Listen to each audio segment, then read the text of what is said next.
Sony is about to make PC players absolutely furious.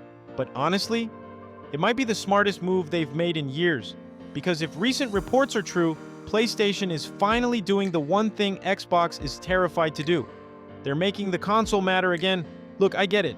Nobody likes platform gatekeeping. If you play on PC, you've gotten used to the idea that every major PlayStation game eventually lands on Steam.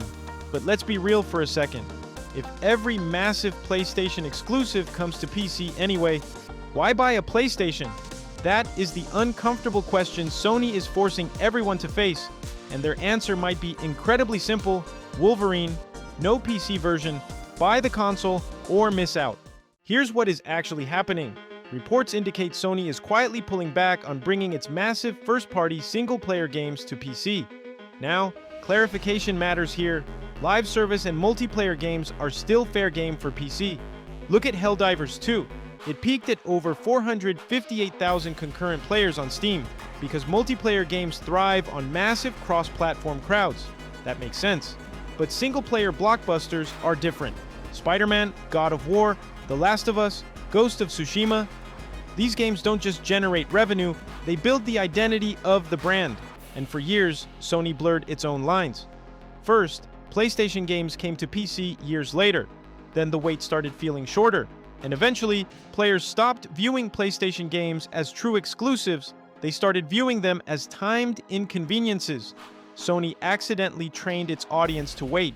And that brings us to Xbox. For the last few years, Xbox has pushed the idea that the box doesn't matter. Play on console, play on PC, play on your phone, play through the cloud. On paper, that sounds consumer-friendly. But in reality, when your games are available everywhere, your hardware becomes optional. That is the problem Xbox walked itself into. Game Pass is an incredible value, but Microsoft forgot a fundamental rule of gaming. If people don't feel like they're missing out, they stop caring. Nintendo understands this perfectly. You want Mario, you want Zelda, you want Smash, you buy Nintendo hardware. Period. Sony seems to be looking at Xbox, looking at Nintendo, and realizing something very obvious. Maybe exclusives only work when they're actually exclusive.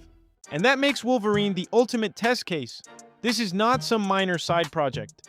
It's Insomniac, it's Marvel, it's one of the few upcoming PlayStation games that can still feel like a real pop culture event.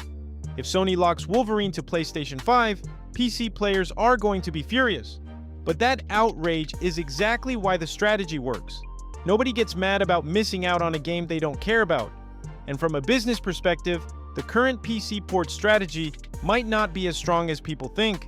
Data published by VGC and Newzoo showed that when major AAA games launch day and date on PC and console, PC players can make up around 44% of the player base. But delayed PlayStation PC ports, around 13%. That's the problem. By the time the port comes out, the hype is dead, the spoilers are everywhere, and the biggest fans already found a way to play it. So Sony has to ask itself, are we protecting the PlayStation brand, or are we weakening it for a smaller bump years later? If you strictly play on PC, this sucks. I'm not going to pretend it doesn't, it feels like a step backward.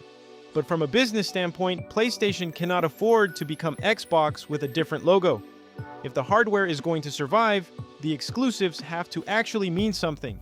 And yeah, that is not the most consumer-friendly strategy, but it might be the only strategy that keeps PlayStation from losing its identity. Sony is finally giving players a real reason to buy the box. And honestly, Xbox should be paying very close attention.